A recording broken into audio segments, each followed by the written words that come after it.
Bueno, pues muy buenas a todos y a todas. Yo soy un busto parlante y en esta ocasión vamos a leer un breve fragmento de los seminarios de Cholicón, que es una obra de Martin Heidegger. No la escribió él, sino que son pues una recopilación de apuntes que hizo Medard Bosch y que fue publicada póstumamente en 1987, creo que es la primera edición en alemán. Y la edición que vamos a leer es la que pertenece a Morelia Editorial, una editorial de México.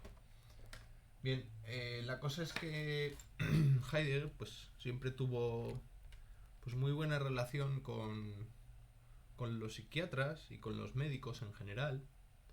Pues es conocida su relación con, por ejemplo, Binswanger o con el propio Medard Bosch. Quién sabe si por la propia atracción o seducción filosófica que para Heidegger tenía el fenómeno del sufrimiento, del dolor, ¿no? Cosa que explicaría un poco su profunda raíz hipocondríaca, sobre todo a la luz de el ser para la muerte y la angustia de ser y tiempo, etcétera, etcétera. Pero bueno, eso no importa, esos son rasgos de carácter psicológico que no van a ninguna parte más que al anecdotario y a rellenar nuestros impulsos de necesidad de satisfacer las curiosidades. Bueno, venga, entonces vamos a ir leyendo. Me interesa este texto, ¿por qué? Porque habla de la mesa. Y cuando un filósofo habla de la mesa o de la silla o del escritorio, pues a veces suelen decir cosas muy interesantes, sencillamente. Entonces vamos a ver qué cuenta Heidegger de la mesa. Dice, ¿cómo se relaciona el doctor, vamos a decir, Richard, ¿no? por ponerle un nombre a la R? ¿Cómo se relaciona el doctor Richard con esta mesa de aquí? La mesa se le muestra a él a través del espacio. El espacio es pues permeable para el aparecer de la mesa. Está abierto, libre. Uno puede colocar una pared entre el observador y la mesa.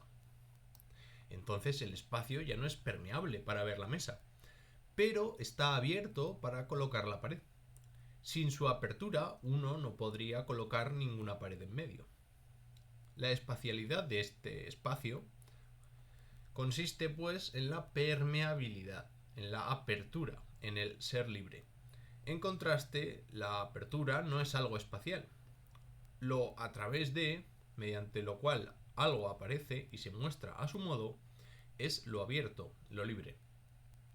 En esto abierto nos encontramos y estamos situados, pero de modo diferente a la mesa. La mesa está en su lugar, y no está al mismo tiempo ahí donde está sentado el Dr. Richard. La mesa está ahí, pero el Dr. Richard, como ser humano, se encuentra en su lugar, en el sofá, y desde su lugar, a la vez, también al lado de la mesa. De otro modo, no podría verla en absoluto. Él no se encuentra solamente en su lugar y luego también aquí al lado de la mesa, sino que él siempre ya se encuentra ahí y ahí. Él se encuentra, afectivamente, en este espacio, en el cuarto. Todos nosotros nos mantenemos en este espacio. Estamos absorbidos en el espacio al atenernos a esto y a aquello. La mesa, por el contrario, no se encuentra afectivamente en el espacio. Lo abierto, lo libre, lo transparente no reposa en lo espacial, sino que, a la inversa, lo espacial reposa en lo abierto y libre. Bien, pues interesante, ¿no? Vamos a ver ahora un poco el diálogo de preguntas y respuestas que tiene Heidegger con los alumnos del seminario, que pues eso eran psiquiatras, porque me parece bastante significativo y interesante, ¿no? Es un seminario que tiene lugar en la casa de Medard Bosch, el año 64. Y va a ser Heidegger básicamente haciendo preguntas y yendo a pillar a la gente, ¿no? Un poco para invitarles un poco a pensar lo que él está intentando mostrarles. Bien, vamos allá. Para lo que se va a discutir ahora, se tiene que neutralizar toda ciencia por el momento, es decir, no se debe hacer uso ahora de ella. O sea que no nos interesa hablar científicamente, eso es lo que se está diciendo. En el sentido positivo debería entonces uno preguntar, ¿qué hay que proceder entonces? ¿Cómo hay que proceder entonces? ¿Debemos aprender una nueva forma de pensar?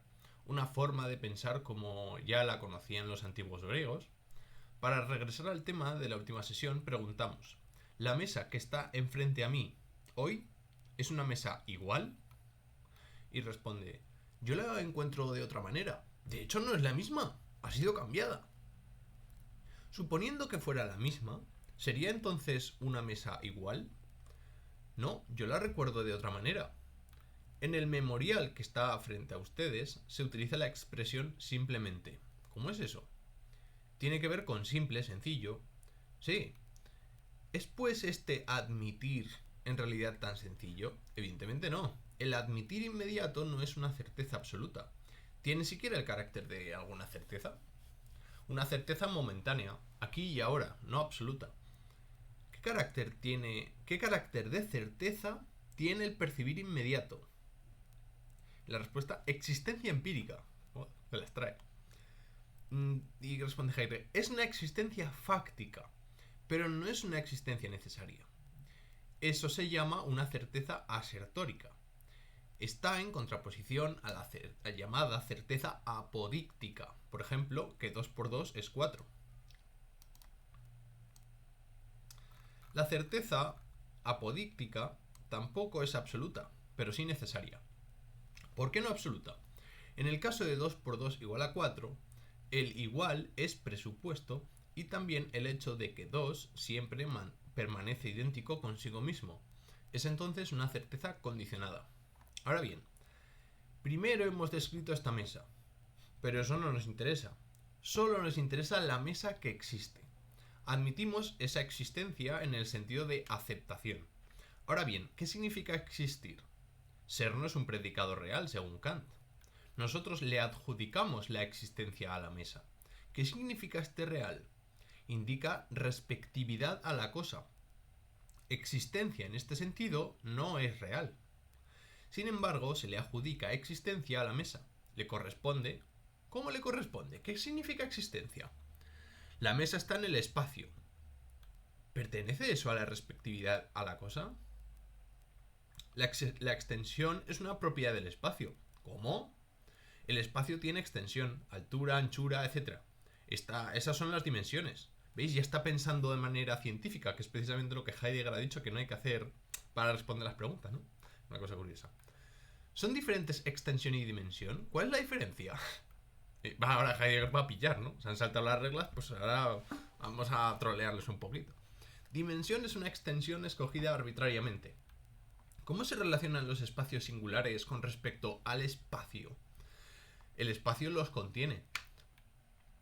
El espacio no es, pues, lo general respecto a los espacios, como por ejemplo el árbol respecto a los árboles. Ahora bien, este espacio, ¿cómo es caracterizado? Es un espacio delimitado, es un espacio para vivir. Contiene objetos de uso. Hay una orientación según las cosas en el espacio. Las cosas tienen su significado especial para los que habitan. Les son familiares, mientras que para otros son extrañas.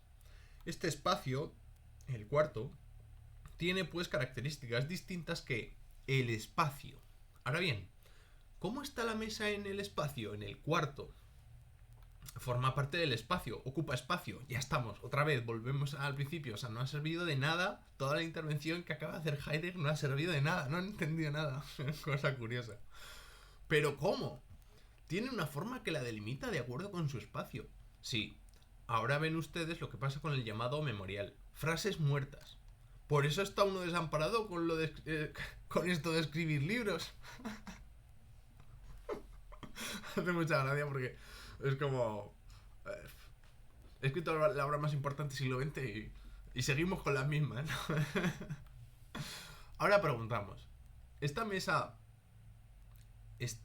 esta mesa también allí cuando el señor Richard, que la ve, no está allí? Ojo, importante pregunta, ¿eh? Las cosas existen aunque nadie las perciba, ¿no? Es un poco, va por aquí, ¿no?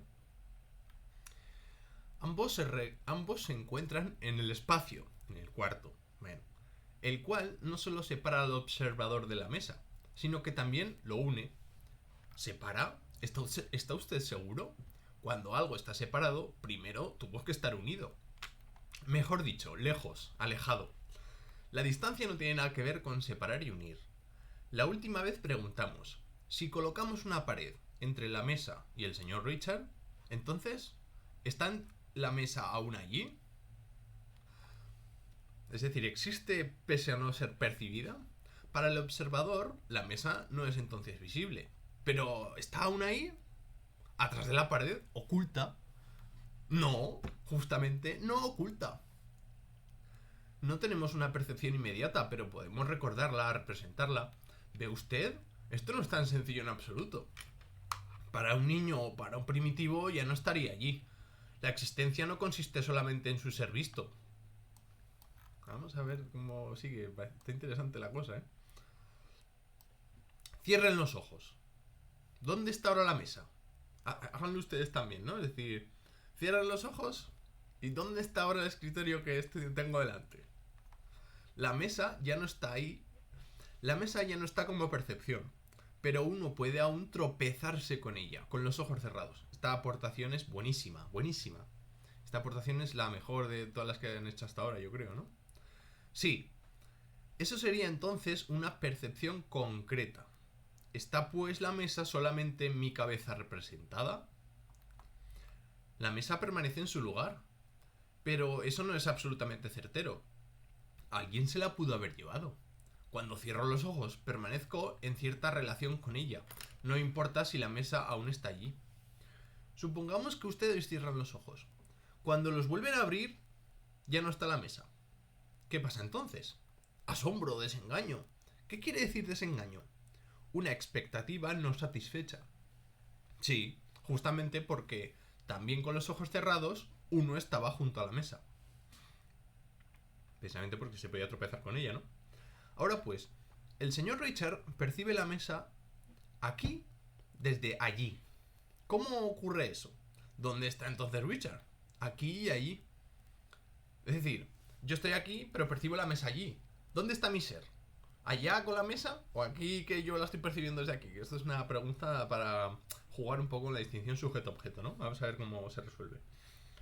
Richard está a la vez aquí y ahí. ¿Ves? Esto es una definición curiosa del Dasein, ¿no? Es algo que está a la vez aquí y ahí, ¿no?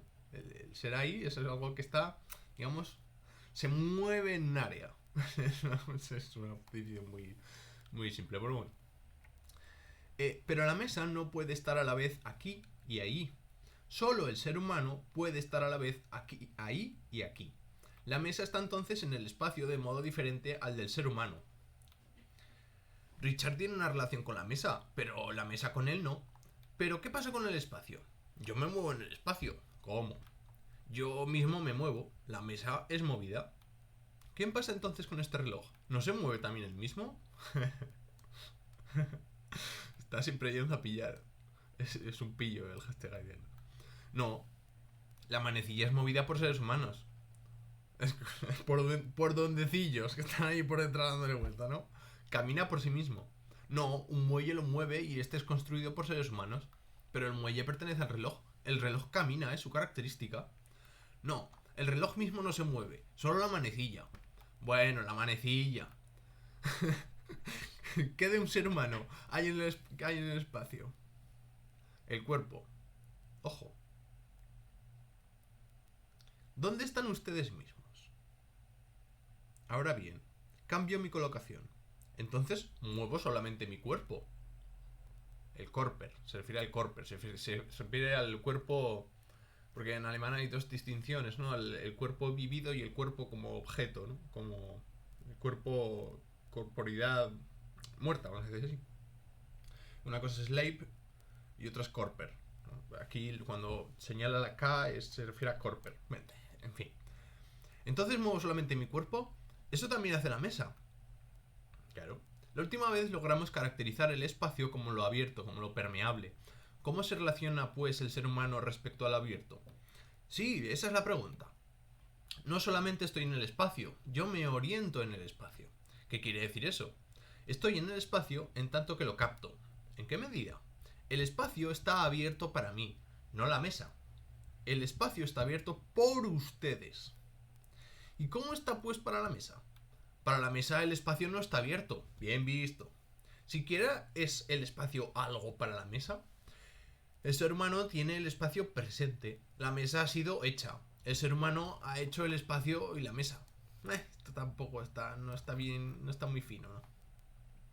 Bueno, vamos a ver. ¿No puede estar la mesa en el espacio del mismo modo que el ser humano, ya que ha sido hecha?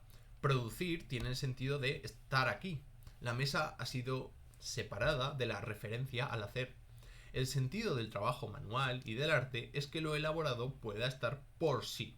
¿Qué quiere decir entonces? ¿Yo me oriento en el espacio y la mesa no? Suponemos que la mesa no lo hace. ¿La mesa no tiene nada que ver con la orientación? Esto sí, evidentemente. La mesa se orienta de un determinado modo y se coloca de un determinado modo. Es decir, cuando estamos en una clase, todas las mesas miran al profesor.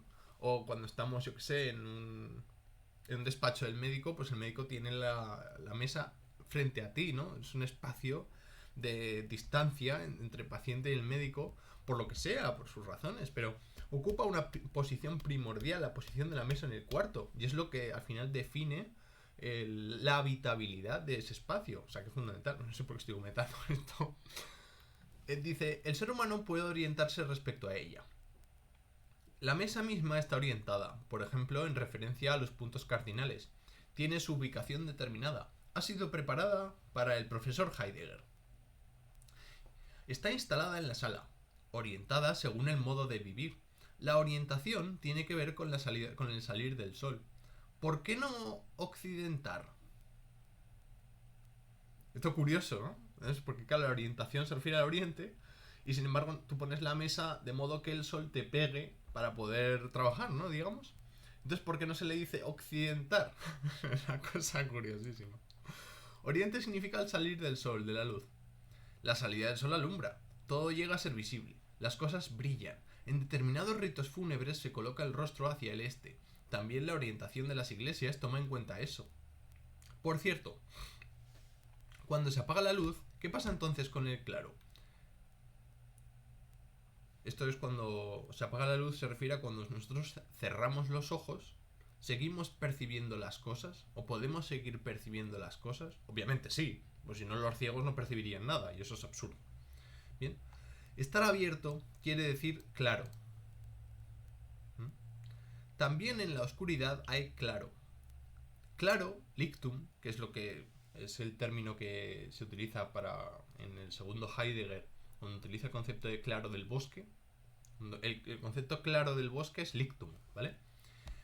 Claro no tiene que ver con luz, licht, sino que proviene de ligero, licht. Luz tiene que ver con percepción. En la oscuridad uno puede tropezar. Eso no necesita ninguna luz, pero sí un claro. Luz, alumbrado. Claro proviene de aligerar, liberar. Un claro de bosque está ahí aun cuando esté oscuro. La luz presupone el claro. Alumbramiento solo puede haber donde ha sido despejado, donde algo es libre para la luz. El oscurecer, el quitar luz, no afecta el claro. El claro es presuposición de que puede alumbrarse y oscurecerse. Es lo libre, lo abierto. Bien. Con esto vamos a terminar. Entonces, ¿en qué consiste esto del claro del bosque? Bueno, básicamente la cosa es que en un claro del bosque, que es pues esta zona que está libre de árboles, en la medida en la que está libre de árboles, pues es capaz la luz de penetrar hasta el final, ¿no? Hasta el fondo e iluminar el fondo.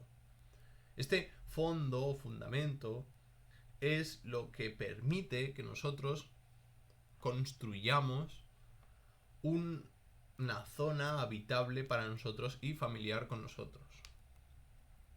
Entonces la cosa es que es importante el hecho de que esto es metafórico, obviamente, y es una metáfora que tiene muchas similitudes, aunque no exactamente, con la caverna platónica, y con la idea del sol y la idea de la luz y la idea de las sombras, etcétera, aunque creo que no se ha profundizado bastante en esta analogía que no es exactamente igual, pero que comparten, digamos, comparten cositas, ¿no? Vamos a decir así, a nivel metafórico, porque claro, aquí hay que andarse con mucho cuidado. Cuando se habla con metáforas hay que hablar con muchísimo cuidado. Porque uno puede decir una cosa que no tiene absolutamente nada que ver y luego una cosa que no tiene absolutamente nada que ver resulta que es el significado real de la cosa, que es lo que tienen las metáforas. Que no son proposiciones autoevidentes y no refieren a referencias, sino que se refieren a otras cosas que no son ellas mismas. Bueno, a lo que íbamos. Se puede ver aunque no haya luz. La cuestión no es la luz, sino las condiciones de posibilidad de que la luz ilumine. Porque aunque haya luz, si hay árboles, no va a haber un claro del bosque. Porque para que haya un claro del bosque necesitas que no haya árboles alrededor, para que la luz pueda penetrar. Pero claro, ¿cómo se traduce, entre comillas, ¿no? ¿Cómo se interpreta esto a nivel de la percepción, ¿no? De la percepción simple y llanamente? Bueno, vamos a intentar responder a la pregunta. ¿Qué es eso de lo libre y lo abierto? Que precisamente es de lo que estamos hablando, ¿no? Del lictum, del claro de bosque. A ver si nos lo responde. Yo creo que no, pero vamos. Lo libre, lo abierto, es el espacio. Solo el espacio libre o también el ocupado por la mesa. Si no fuera libre, no podría estar allí la mesa. El espacio libera la mesa. El espacio entonces está ocupado, pero no, ya no libre. Bueno, hasta aquí. Se acabó, ya no leo más. Espero que os haya gustado el ejemplo de la mesa. Cómo Heidegger juega con sus alumnos a través de un juego de preguntas y respuestas. Que yo creo que es bastante jugoso, ¿no? Y interesante y curioso al menos. Y nada, si les ha gustado, pues nos vemos en el siguiente vídeo y hasta la próxima. Un saludo.